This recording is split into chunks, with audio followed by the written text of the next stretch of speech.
Apparently, Oregon's Progressive Department of Education came out with a 82-page training manual called A Pathway to Equitable Math Instructions, Dismantling Racism in Mathematics Instruction.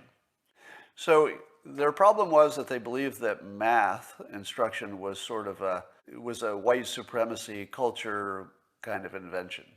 Now, I'm not making up what I'm going to read next. You're going to think maybe it's a joke. This is real.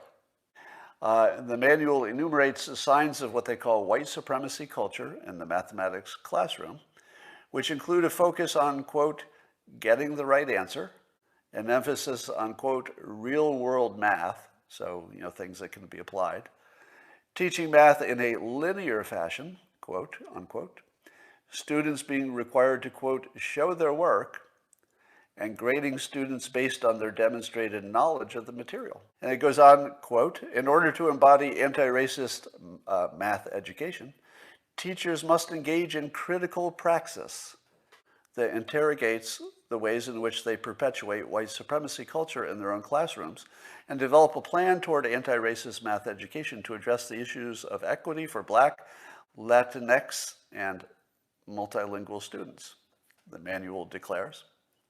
Be honest, how many of you have been engaged in any kind of a critical praxis that interrogates the way in which you perpetuate white supremacy? Have you done any of the work?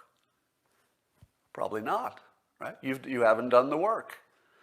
And if you haven't done the work, well, I feel you're sort of a white supremacist, even if you're not white. Those are the rules.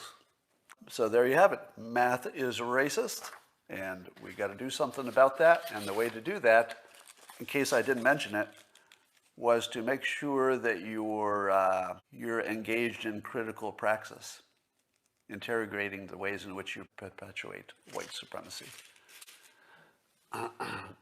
What's praxis mean? No idea.